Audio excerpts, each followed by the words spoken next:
In this video, I will show you how to travel Australia, specifically the Big Lap of Australia. If you are new to the channel, my partner Rach and I recently completed a Big Lap. So we drove all the way around the country and it was incredible. So we did learn quite a few things along the way as well, which I will share with you in this video. So if you are planning your Big Lap or you're looking for inspiration, this is the perfect video for you. I will put chapters in the video, so if you want to skip to a certain topic. If you are new to the channel, make sure you subscribe not to miss any future videos.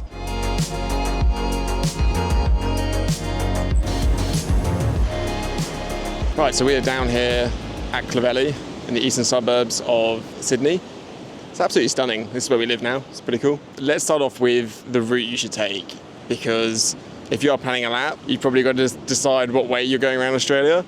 So typically, you either go clockwise or anti-clockwise if you're doing the Big Lap, and it will depend on the time of year you leave. If it's wet season up in the north, then you should head south. We left in November, I believe. Yeah, so we left when it made the most sense to go south, and we followed the sun all the way around, which is a really good way to do it. We only saw rain once, really, like proper rain in Broome, and that was pretty intense. Yeah, if you can get the timing right and get the route right, then everything else just works out well, because if you're following the rain around, it will be pretty miserable. And when it rains in Australia, it really, really rains. Like, it's not like a drizzle like it is back in the UK. It's it's pretty torrential rain. So yeah, the route you take is really important. Also, your planning is really important as well. So we spent years, my partner Rach and I, saving places. If you ever watch a YouTube video, like some of our videos, and you see a place you like, you can write it down, but what I would recommend doing is creating a list on Google and then saving that place to the list. You can share lists with other people, and me and Rach would share a list as well, so we both add to the same list. And then, you know, when you wake up one day and you want to wonder where to go next, you can look at your Google Maps, see what's saved, see if it's still open, and then you can go there accordingly. The other thing to consider would be, how long you want to go for. That will determine your route as well.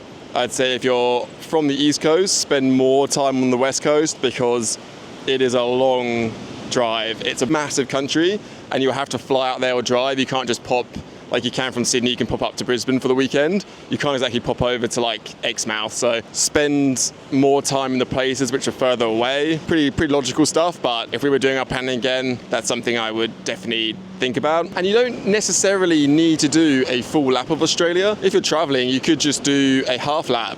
So you could do like the West Coast and then come back down through Uluru, down the middle of Australia, and then do South Australia, and then do the other half another time, which will be a lot shorter, because it's such a big country and there's so much to do. There is no right or wrong way to do it. We met people on the road or, watch YouTube videos of people doing half laps, and I think that is actually something to consider. Also, you don't necessarily need to do a lap. You can fly out to Broome, for example. I'm pretty sure at Broome you can rent Tommy campers now. You could do the Gib, drop the camper off and fly back, and that would save you a lot of Ks on your vehicle and a lot of time. So you don't necessarily need to do a lap. Obviously, it's amazing to do it, but just some other ideas there. Yeah, and I mean, talking about the route you take, everyone always asks us what our favourite places are. I've always said like WA, like Exmouth, the Gib River Road. Me and Rach both love the Yorke Peninsula in South Australia, but everywhere's going to be different for everyone. So you really want to do your research. You really want to select the places which are important to you, but at the same time, keep an open mind. Make sure you talk to locals as well, because they will give you the best tips and the best advice. Managed to find a tiny bit of shade here because it is very hot here today. Massive waves crashing behind me as well. Look at that. Someone in a kayak right there. Oh, I thought that wave was going to come over then. I think we're pretty safe here. We're pretty high up. If you're thinking about how to travel Australia, one of the first thoughts after the route you're going to take would be the setup, right? Like, how are you actually going to do it? And I love talking about this. I could talk to someone about campers, four-wheel drives, camper vans, maybe even caravans now for, forever. So you have a few options, right? And these are what we saw the most common on the road. We'll start up with the most basic setup, and that would just be a two-wheel drive car and a swag or a tent. Don't let the hype stop you from traveling Australia. Like, if you want to do it, you can do it. Don't worry about the perfect setup or the perfect time or anything like that. You can do it in a swag. Simple as. Personally, I wouldn't really enjoy that for an extended period of time, but it can be done. Moving up from that, you could build some sort of minivan or van or a wagon with a bed in the back. Nissan Pathfinder, I built a bed in the back. I actually sold that to a backpacker who was traveling up the East Coast. Yeah, that's a really good option because it gets you off the ground and it keeps you dry. As you go up past that van mark, which I think are awesome, we'll talk about four-wheel drives in a minute. As you go up the tiers, then you can get a rooftop tent and a four-wheel drive. Should you get a four-wheel drive or not? That is the age-old question, right? We drove around in our Ford Ranger and Tommy camper, and we didn't use four-wheel drive that often. Like, we're being truthful. But when we did, it was amazing because we could go to campsites where two-wheel drives couldn't go. We aren't four-wheel driving enthusiasts, but we are traveling enthusiasts, and we want to get to those spots which are sought after and really fun. Having said that, do you need one? No. Will it make your trip better? In my opinion, I reckon yes. Obviously, depending on your budget, you could drive around in a two-wheel drive van, drop that off, and you could always rent a Tommy camper or something like that from Broome, do the four-wheel driving and drop it off, pick up your van again. We saw people do that with caravans, right? Like, you drop your caravan off, go do your four-wheel driving, and then pick your caravan back up. Similar context, but you just leave your van there and rent your four-wheel drive vehicle. So you'll get a lot of debate about that. Oh, that's a big wave. Nah, we're all good here. Oh yeah, so you could do it in like I was saying about a Tommy camper, that is a slide-on the back of a ute.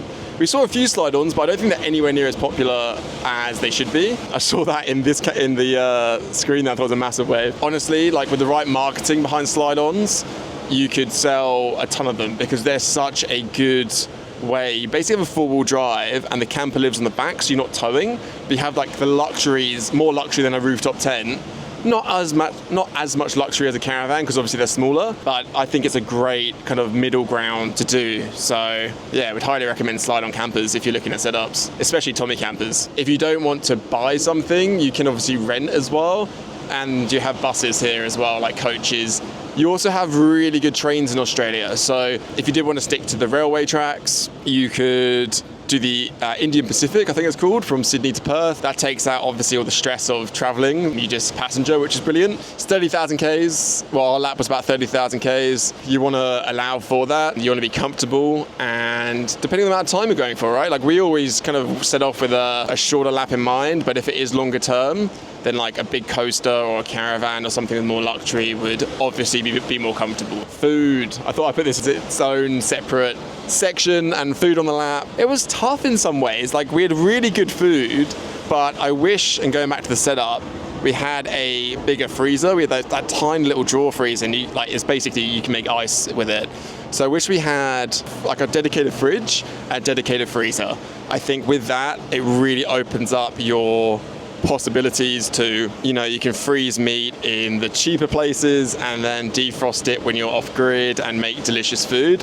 We were always looking for like fresh meat, and that meant we couldn't really go off grid for more than a week. So yeah, a big fridge and freezer I think would really help with food while traveling Australia. Also, like, dry foods are really good. We had some set meals and we would try and cook for a couple of days, but again, we couldn't really meal prep because our kitchen was so small and our fridge and freezer was so small. So yeah, pasta's a really good one, rice dishes, and yeah, I've got some really good recipes. I really feel like this should be a separate video. My main takeaway would be 1, get a fridge and a dedicated freezer. 2, if you can meal prep, do it and put all those containers in your fridge. 3, I would say eat as healthy as you can. So, fresh veg, fresh fruit. It's really, really important. Your immune system is most likely naturally going to be lower because you're maybe tired and you're traveling and you might not be sleeping as well as you are back in your own home. So yeah, just something to consider there. And I really enjoy cooking, especially in the Tommy. It was really easy just to open the side kitchen up and just cook away. So yeah, super grateful for our kitchen setup. I just wish we had a slightly bigger fridge. And then, but obviously with fridge, you need more power, you need more weight. So it all kind of adds up. So you've got to be careful, especially if you've got a slide on with your GVM. Like, you can't be too heavy, basically.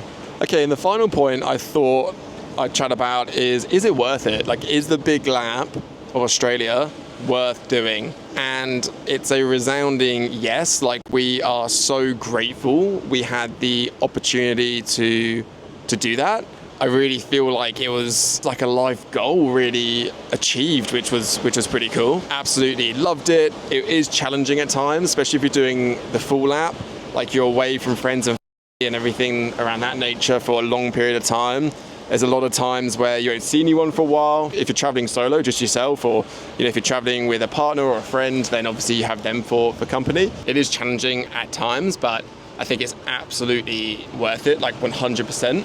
So yeah, if you are thinking about doing it, big thumbs up from me. And yeah, we met some amazing people as well. So overall, yeah, just a really, really incredible experience. Yeah, that wraps up this video. So if you did enjoy it, give it a thumbs up, make sure you subscribe, and I will see you in the next video.